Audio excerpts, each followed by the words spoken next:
जय साहब जी, बहुत बहुत चरण वंदन। आज हम लोग लाला जी महाराज का जिक्र और स्मरण करके अपने आप को धन्य करेंगे। उन्हें आवश्यकता नहीं है कि वो हम उनका स्मरण करें, हमें आवश्यकता है। हमें इस संस्कार को अगली पीढ़ी में प्रेषित करना है, अपने जीवन को संवारना है, जो उनके स्मरण से ही संवर जाता है। इसलिए हम आज उन्हें याद करेंगे। लाला जी महाराज की एक बहुत विलक्षण बात थी कि उनका कंठ बहुत मधुर था, बहुत मधुर कंठ। एक शायर ने कहा है, उस गैरते नाहीद की हर तान है दीपक, शोला सा लपक जाए है आवाज तो देखो।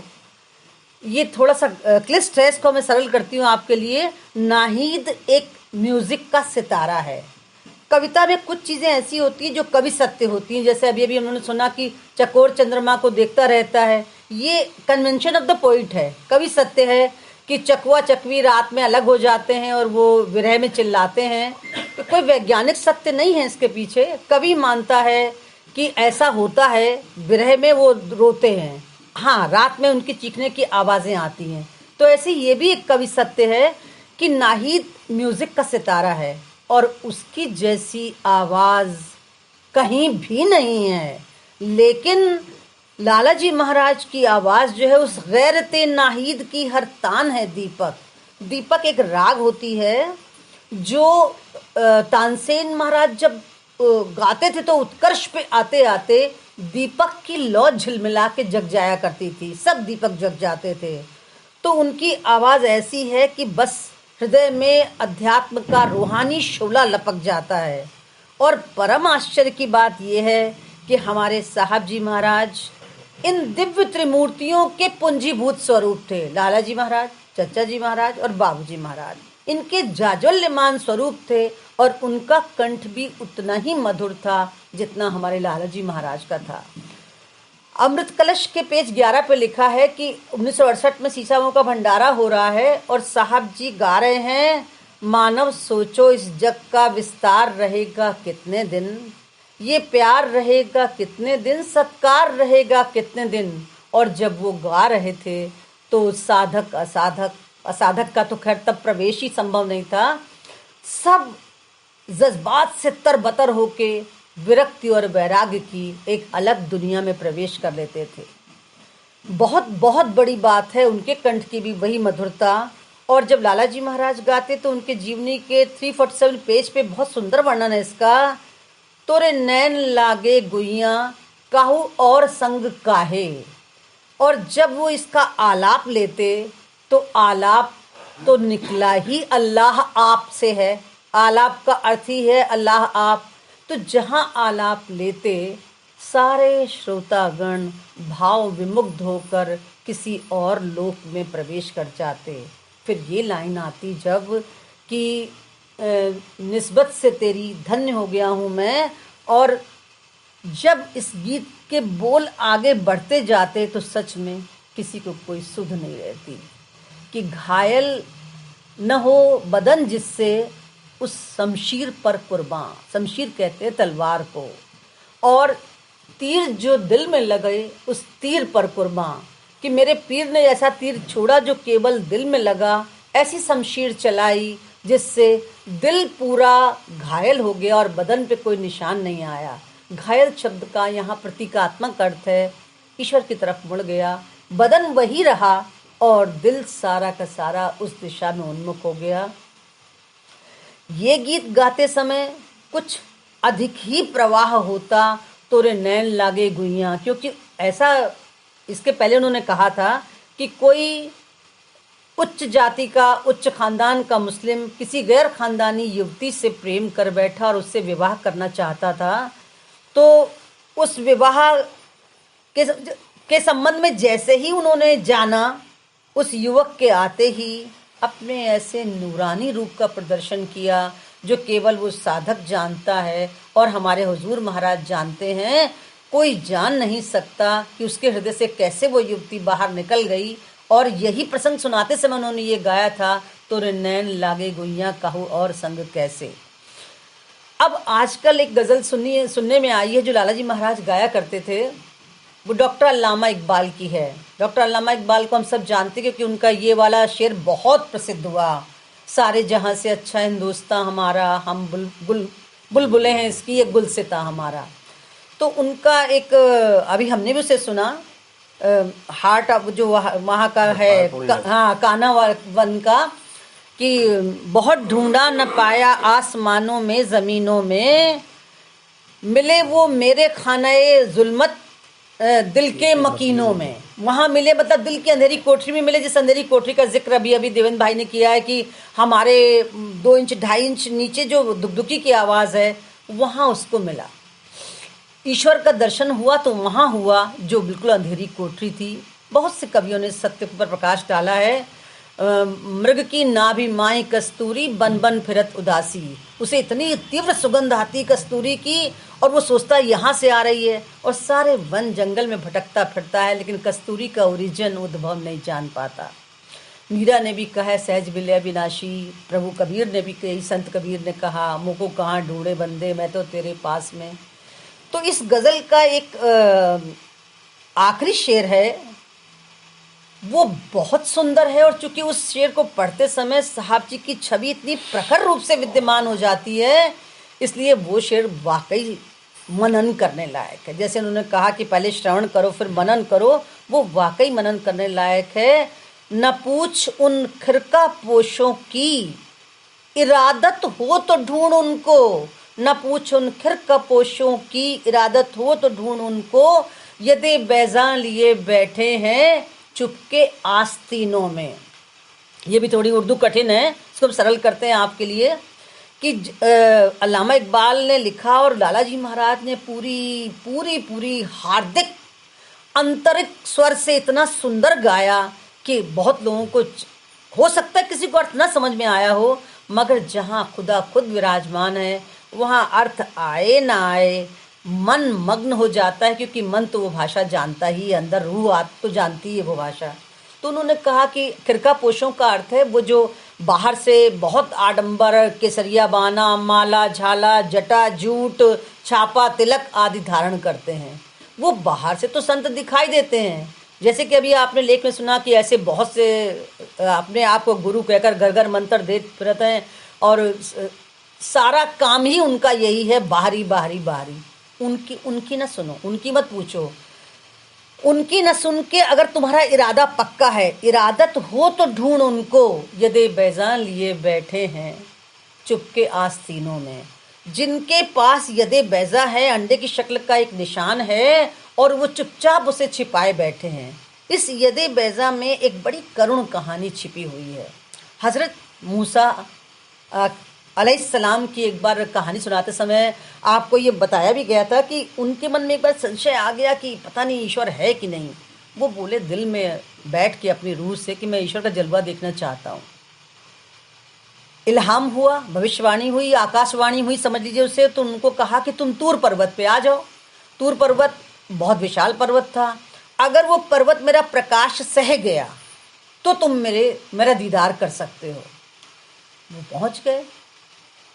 उनके पीर ने कहा था कि उनसे, लेकिन उस समय उनको इतनी लगन थी, मुझे भी साथ में लेकर चलो मूसा, तुम्हें गश आ गया तो हुस्ने जाना कौन देखेगा।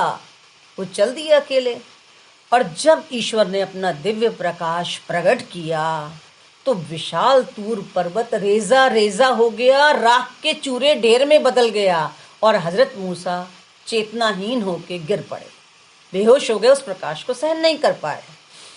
अब उन्हीं हजरत मूसा की कहानी है कि उनके समय में सम्राट फिरौन बादशाह था, राज्य कर रहा था। उसके राज ज्योतिषी ने बताया कि भाई तुम्हारा जो भांजा है वो तुम्हारा हत्यारा होगा, तुम्हारा वध करेगा। तो उसने अपनी बहन को कैद में डाल दिया फिरौन ने। जब कैद में डाल दिया तो हमारे हजरत मूसा अलैहिस्सलाम का जन्म हुआ। उनके जन्म के बाद जब कुछ महीने का हो गया तो उसने घोषणा की कि अब इस दिन दरबार में उसका कत्ल किया जाएगा। अब पहले वही प्रथा थी, एक तंत्र था, राजा ने जो कह दिया। राजा का ये स्वांग बहुत बड़ा विचित्र था कि वो अपने आप को ईश्वर मानता था, स्वयंभू सत्ता थी उसकी कि मुझे ईश्वर कहो, जो नहीं कहेगा वो तमाम अत्याचारों का सामना करेगा, कहो फांसी भी लटका दिया जाए। तो उन्होंने कहा कि अब कल जो है दरबार में इसका कत्ल किया जाएगा। बच्चे को 7-8 महीने के बच्चे को लेके उनकी बहन दरबार में आई।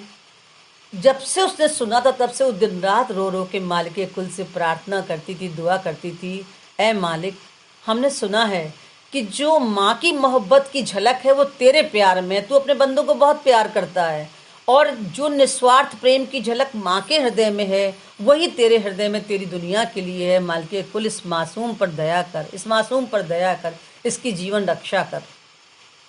जब दरबार में जाने लगी तो विनती और अंदर की करुण एहसास का और लेवल बढ़ गया और प्रेशर बढ़ गया। और ईश्वर आंसुओं की परिभाषा को बहुत जल्दी समझता है, और चाहे देर लग भी जाए, आंसुओं की भाषा समझने में उसे देर नहीं लगती।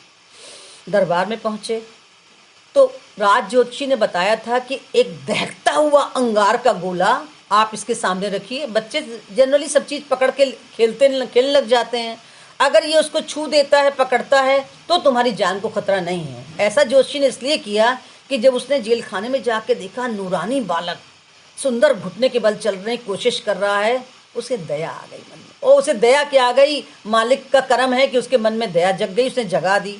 तो उसने फिरौन से कहा, फिरौन देखो ऐसा है, अनावश्यक कहीं हमसे गलती ना हो जाए, तो तुम ये करो कि दहकता हुआ गोला इसको बुलाओ, सामने रखो। अगर ये गोले पे हाथ रख देता है, उसे पकड़ने की चेष्टा करता है, तो छोड़ देना इसको, फिर कुछ नहीं होगा। अगर ये गोले की तरफ से चित्त को मोड़ लेता है, हट जाता है, तो फिर ये तुम्हारा वध निश्चित रूप से करेगा। अब ये भाई माँ लेकर आई, रोती जा रही है, आंसू बह के कंठ पे गिरते जा रहे हैं, प्रार्थना करती जा रही है। मालिक तो वैसे ही बड़ा बहुत ही दयालु है, कृपालु है। आपने साहब जी को देखा है, समझिए मालिक को देख लिया। बहुत कृपा, कहना कुछ नहीं, सब कुछ कर देना। मालिक भी बोला नहीं। जब वो दरबार में दहकता हुआ गोला उसके सामने रखा गया, उस बच्चे के सामने, हजरत मूसा के सामने, तो धीरे से उसने मुड़ना शुरू किया। माँ समझ गई ये नहीं, क्योंकि उनके अतीन्द्रिय ज्ञान था, नबी थे, अवतार थे, सब कुछ अंदर जागृत था, और जो जिस काम के नियत थे वो उसने पढ़ ही लिया था ज्योतिषी ने। तो उन्होंने धीरे से आंखें फेरना जो ही शुरू की, माँ के कलेजे में चीत्कार उठी, दीवानों की तरह चिल्ला उठी, अंदर ही अंदर, मालिक मेरे मासूम की रक्षा कर। तो उसने क्या करा, वो हाथ पकड़ के हजरत मूसा का उस अंगारे पे रखवा दिया। अब ये अगर क्रिया देख ले फिरौन तो फिर बात ही खत्म हो गई। इतनी तेज उस समय मालिक के करम से आंधी और धूल का गुबार आया, दरबार में सबकी आंखें बंद हो गई, फिरौन की भी आंखें बंद हो गई। एकदम धूल का गुबार घुसा, वो देख नहीं पाया। तब तक माँ ने हाथ रखा, हाथ जल गया, उस पे अंडे की शक्ल का हथेली पे एक निशान उभर आया। तो जैसे ही उनकी आंख खुली, लपक कर ज्योतिषी पहले पास आया, देखा बच्चे का हाथ जला हुआ है। तो उसने राजा से कहा, राजा ने कहा तो शर्त ही पहले ये थी कि अगर ये पकड़ लेता है तो हम इसे छोड़ देंगे, फिर जान का खतरा नहीं है। हजरत मूसा अलैहिस्सलाम को छोड़ दिया गया।